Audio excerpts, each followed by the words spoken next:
Alors, comme vous le savez, le CC2, c'est un casque qui est vraiment un casque professionnel parce que c'est quasiment le seul qui a une surface vraiment plate et qui est composé d'une plateforme sur le dessus du casque et qui vous permet de transporter énormément de gros matériel vidéo. C'est plus uniquement des GoPro, mais ça devient déjà des appareils photo ou carrément des appareils vidéo uniques. Donc, c'est un casque qui est déjà très grand de surface et donc la question qui se pose souvent, c'est de savoir est-ce qu'il n'est pas devenu très lourd? Eh bien, point de vue poids, il faut savoir qu'il fait aux environs de 991 grammes, donc même pas un kilo.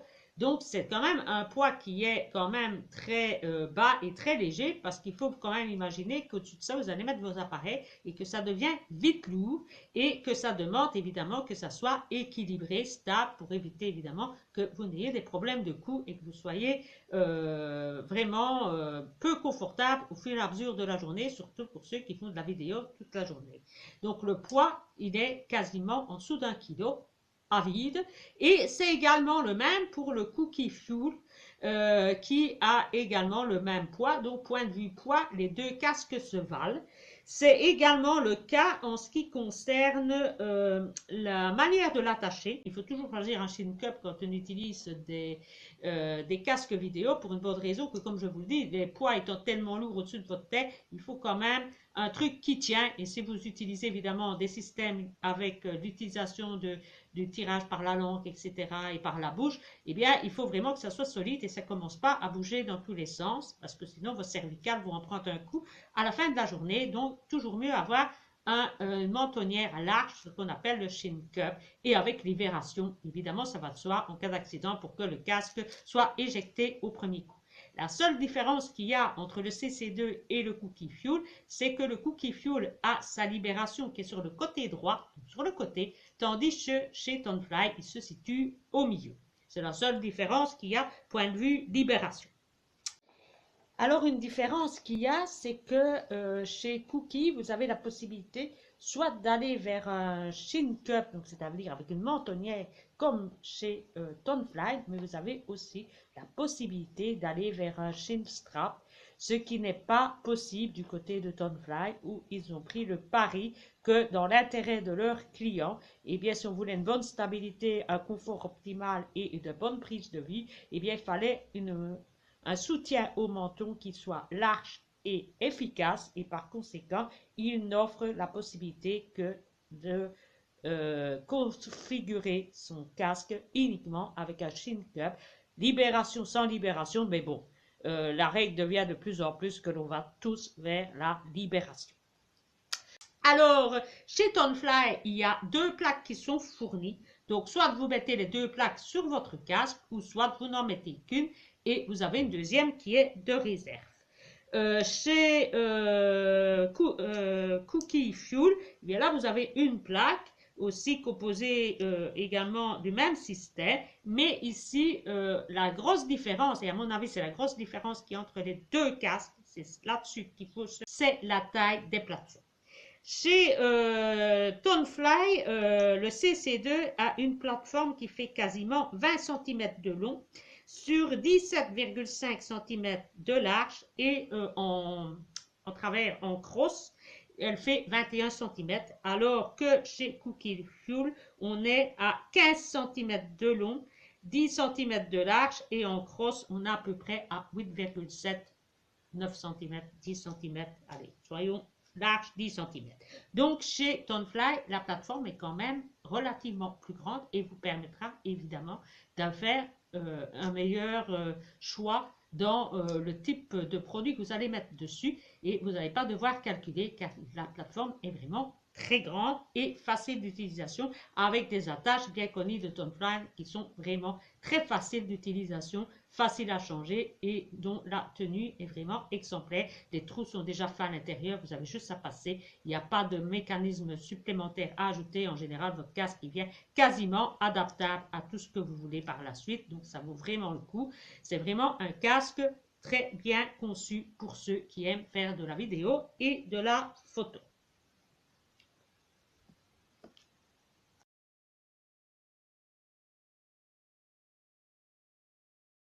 Alors, comme je vous le disais, eh bien, avoir un casque vidéo nécessite évidemment d'avoir un casque qui soit assez adaptable et assez confortable. Mesurer la taille de la circonférence de sa tête est évidemment indispensable pour choisir la taille de son casque, mais une fois que l'on a amené des poids au-dessus de sa tête, eh bien, il arrive très souvent eh bien, qu'on a mal au niveau de la couronne de la tête parce que le poids de matériel que vous avez sur votre surface supérieure de votre tête vient écraser votre casque qui redescend et par conséquent, eh bien, il y a certaines douleurs. D'où la nécessité d'avoir un matériel de matière, de casque qui soit adapté à ce type de situation et qui permettent d'être un peu ajustable. Et c'est le cas chez Tonefly puisque Tonefly a depuis maintenant quelques années décidé d'utiliser comme matière pour la fabrication de ces casques de la fibre de carbone, ce qui permet de pouvoir un peu les étirer. C'est d'ailleurs le cas, ceux qui connaissent le cas des TFX, on les étire avant de les mettre. Ça prouve bien l'élasticité du casque et c'est ça que Tonefly souhaite pour l'entièreté de ces casques, c'est d'avoir des casques qui soient quand même un peu élastiques et surtout ici, dans ce cas ici présent, pour permettre aux vidéomans de pouvoir avoir un casque qui soit le plus agréable possible lorsqu'il se trouve en présence d'un poids très important et de ne pas souffrir d'une certaine résistance ou d'un certain sentiment d'écrasement au niveau de la boîte crânienne. Et ça, c'est grâce à la fibre de carbone que l'on peut offrir aux clients la qualité d'un confort et toujours avec un maintien le meilleur qui soit. Et là, du côté de chez Cookie Fuel, eh bien, ce n'est pas le cas. Je ne sais pas en quelle matière c'est fait, mais ça semble plus rigide, plus plastifié et moins confortable en ce qui concerne l'élasticité qu'un casque pourrait avoir et que l'on serait tenté de vouloir posséder lorsque l'on décide de disposer sur celui-ci de matériel photographique et vidéo qui sont d'une consistance assez grande et surtout assez lourde. Si vous êtes un professionnel de la vidéo et de la photo, bien le passage au CC2 est vraiment une belle alternative. Et si vous choisissez Tonefly plutôt que Cookie, eh bien la plateforme étant beaucoup plus large, eh bien ça vous permettra d'avoir du matériel de qualité que vous préférez et vous ne serez pas embêté par la taille de la plateforme en train de vous dire ben, ce matériel-là, je voudrais bien l'acheter, mais il est trop petit, il est trop grand pour venir sur ma plateforme. Chez Tonefly, eh bien, ça risque pas d'arriver. La plateforme, elle est vraiment très très grande, donc elle vous permet de prendre vraiment le plus grand choix de matériel que vous souhaitez en vidéo et en photo. Vous pouvez, dans un cas comme dans l'autre, mettre évidemment des altissons à l'intérieur de votre casque et également de placer en option des loges externes d'altissons si vous souhaitez évidemment modifier et avoir accès plus facilement à vos altissons. Eh bien, l'alternative de la loge externe existe. Attention néanmoins que chez Tonefly, les altissons internes, ils ont quand même permis d'être compatibles avec quasiment toutes les espèces d'altissons de Larsen & Grusgard, c'est-à-dire Solo, Optima, Quattro et maintenant Protrac. Mais en externe, en loge externe, ça ne reste toujours que Solo, Quattro et Optima. Par contre, du côté de Cookie, eh bien, apparemment, d'après ce qu'on me dit, eh bien, ça permettrait de quand même pouvoir ouvrir les altissons à un plus grand nombre de gammes. Voilà.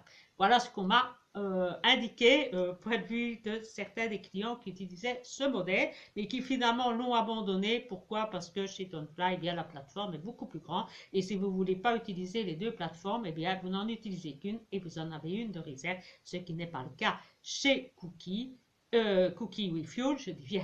De l'autre côté, eh bien, vous avez aussi la manière de la fixation qui est évidemment unique et reconnue partout dans le monde comme étant la meilleure chez Tonefly. Que vidéos, eh bien, sont livrables en général en 6 semaines, donc beaucoup plus vite que les certifiés. Bien que bonne nouvelle pour ceux qui attendent leur casque TFX ou ICE, eh bien, pour l'instant, on est vers 9-10 semaines, donc on a un peu gagné 2 semaines sur les délais qui étaient relativement longs du début d'année de 12 semaines.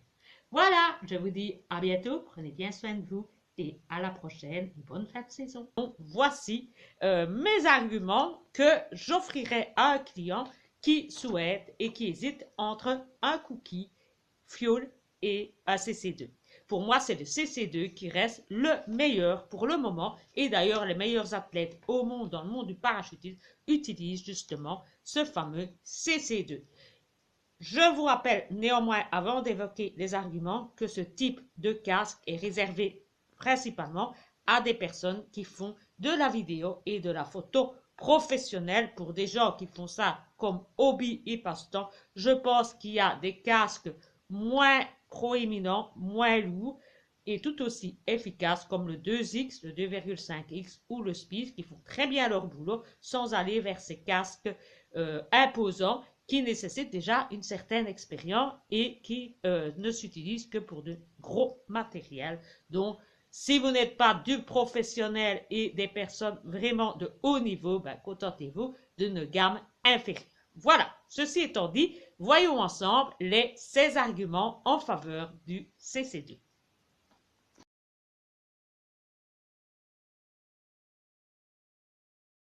Le premier argument que je retiens et qui d'ailleurs est équivalent au cookie fuel, c'est son poids. Il fait moins d'1 kg, donc si vous ajoutez du gros matériel dessous, eh ben, ça vous laissera quand même encore un casque relativement léger et un poids qui sera quand même limité à 1 ou 2 kg une fois le matériel sur votre tête. Donc, c'est tout ce qui convient pour vos cervicales et aussi pour le confort tout au long de la journée et pour éviter d'avoir des douleurs aux cervicales à la longue pour ceux qui font ça pendant de très longues journées.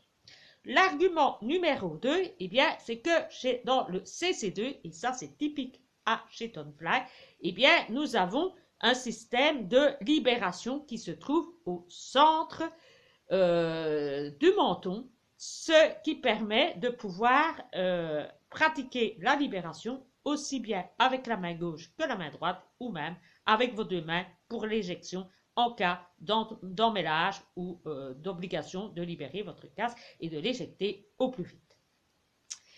Je rappelle que chez Cookie, celui-ci se trouve côté droit, donc il faut être droitier. Si vous êtes gaucher, ça va vous poser des problèmes. Et ça n'est pas toujours évident d'aller avec votre main gauche du côté droit quand ça est en cas d'accident et d'urgence. Troisièmement, eh bien, la libération chez Tonefly étant au centre, ça permet d'avoir une meilleure visibilité et de mieux voir ce que l'on fait en cas de libération et de pouvoir contrôler sa mentonnière, donc son chin cup et sa libération. Donc il y a une meilleure visibilité puisqu'il se trouve juste en face de vous et pas sur le côté où vous ne voyez rien du tout. C'est le cas, donc ce que je rappelle, le cas chez Cookie Fuel où la libération se trouve à droite, tandis que le système de libération chez Tonefly se trouve au milieu pour une visibilité totale et une meilleure préhension en cas de problème et d'éjection en cas d'urgence. Quatrièmement, eh bien, nous avons des mentonnières Chin Cup qui seront avec libération si on veut, mais ne revenons pas là-dessus, ça devient quasiment la norme partout. Donc que ce soit chez Cookie ou chez Tonefly, il y a bien un système de Chin Cup, grosse mentonnière qui permet une stabilité et avec différentes couleurs possibles chez Tonefly, il y en a des milliers de couleurs et donc c'est tout à fait adapté à ce type de casque et c'est disponible d'ailleurs dans les deux marques. Je rappelle néanmoins que chez Cookie, il est possible de prendre un chin crab, mais ce que je déconseille totalement parce que vous serez incapable de pouvoir avoir une stabilité de casque et vous ne prenez pas une mentonnière, mais bon, c'est possible. Cinquième argument en faveur de Tonefly, eh bien, c'est que son casque est en fibre de carbone, ce qui permet une certaine élasticité et lorsque le poids va descendre vers le bas suite au poids de votre matériel photo et vidéo, eh bien, le casque va pouvoir un peu s'étendre de quelques millimètres et ainsi vous permettre de vous sentir à l'aise et non écrasé. Et là, c'est un plus, ce qu'il n'y a pas chez Cookie, qui est plutôt un casque rigide solide et qui n'a aucune élasticité, adaptabilité face au matériel que vous allez mettre ou même face à votre tête pour la question de la taille. Sixième argument en faveur de Tonefly, eh bien, c'est qu'il y a la possibilité d'avoir des loges externes et internes des deux côtés. C'est le même chez Cookie également. Et les loges externes, eh bien, sont uniquement en noir des deux côtés. Donc, il n'y a pas de différence. Mais en plus, c'est un plus puisque certains vidéomans aiment bien aussi, au cours de leurs activités, de pouvoir réactualiser et reconfigurer leurs anti-sons. Et c'est tout à fait possible de l'avoir en loge externe et pouvoir avoir ainsi une certaine visibilité et un accès continu à leur anti-son. Le seul bémol, c'est que chez Tonefly, ils seront limités au Larsen & Brusgard. Du côté Cookie Fuel, c'est un peu plus élargi. On peut quand même aller sur Leon et l'Alti. Mais enfin, c'est quand même en Europe pratiquement Larsen & Brusgard qu'on utilise. Donc, c'est vraiment le casque à posséder et à prendre les yeux ouverts.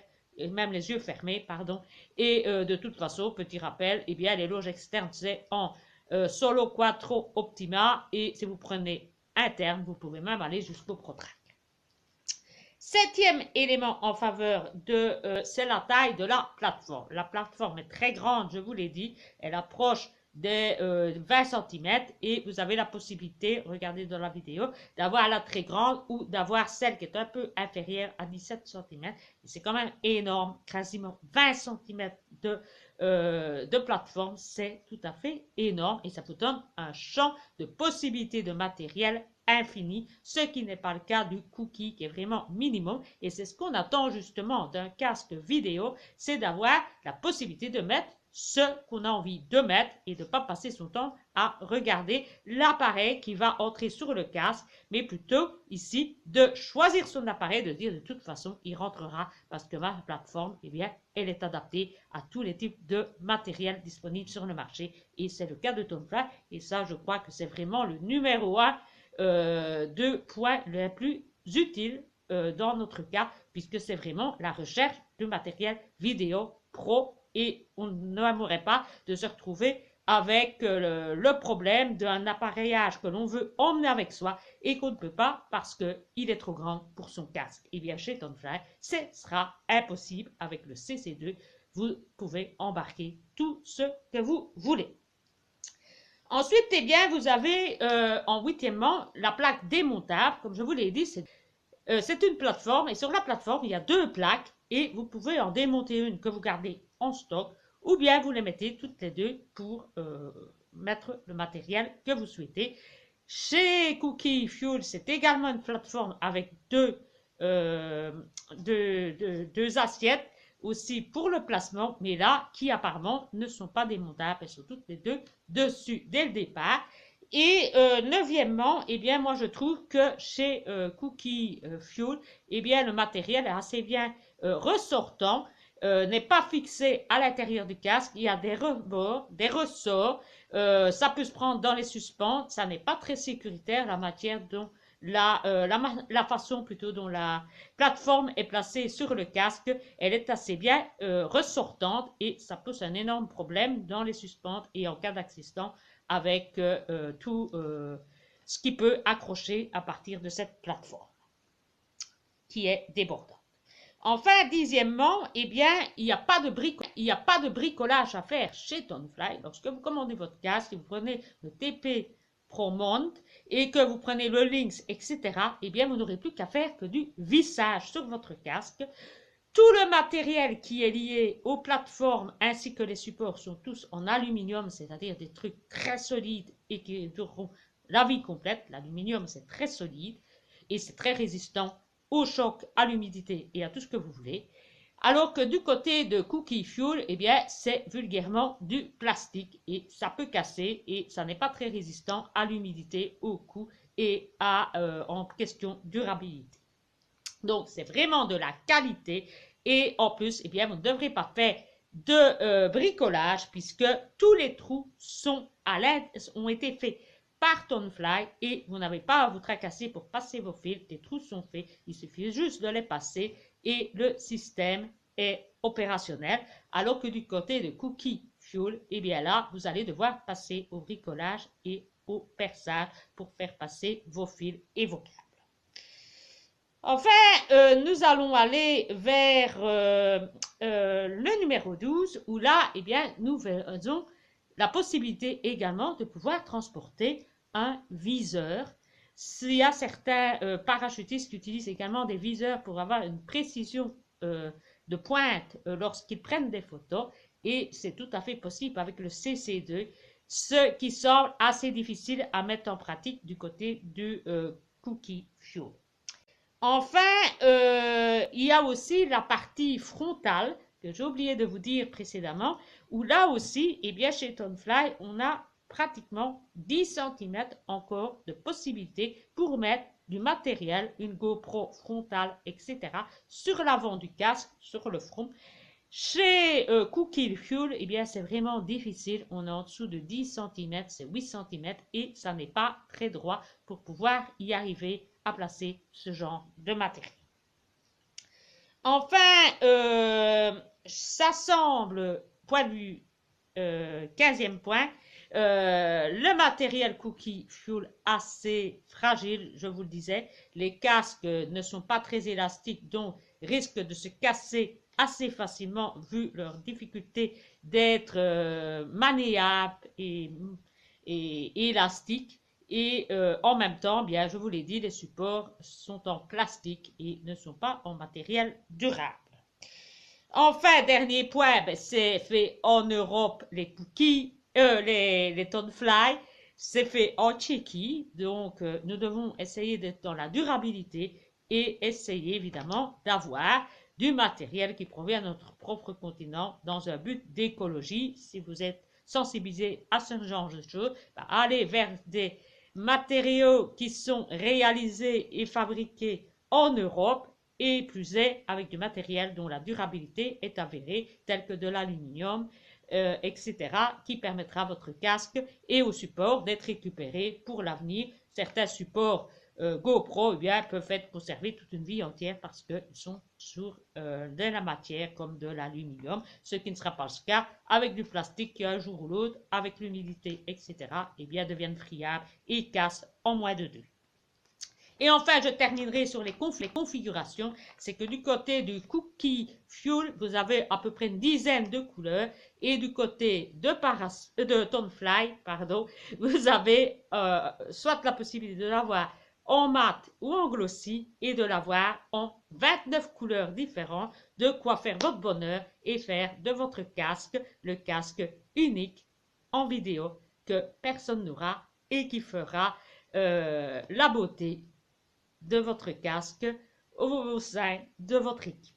Voilà, j'espère vous avoir convaincu de l'excellent rapport qualité-prix du CC2. C'est vrai que le CC2 coûte plus cher que le Cookie Fuel, mais il n'y a pas photo, il y a énormément de qualité à se tourner vers les CC2. Et ce n'est pas parce que je suis dealer de Tonefly que je fais de la publicité pour ma marque, mais Tonefly est reconnu comme tel également, pas seulement pour son TFX, mais également pour ses casques vidéo qui sont vraiment du matériel de pointe et très utilisé par les sportifs de haut niveau. Donc, je reste à votre disposition si vous avez des questions et j'espère vous avoir convaincu sur l'intérêt de se tourner vers le CC2. Dernier point, je suis également dealer de Parasport et chez Parasport, eh bien, ce type de casque en plateforme plate n'existe pas. Donc voilà, si vous souhaitez un casque plateforme plate, eh bien, si vous venez chez moi, eh bien, vous devrez vous tourner vers le CC2 puisque c'est le seul que je pourrai vous vendre puisque je suis uniquement dealer, je le rappelle, pour Parasport et Tonefly et officiel dealer pour le TFX. Voilà, je vous dis à bientôt et j'espère avoir répondu à votre question et vous avoir un peu documenté sur la comparaison entre les deux casques disponibles actuellement en plateforme plate. À bientôt!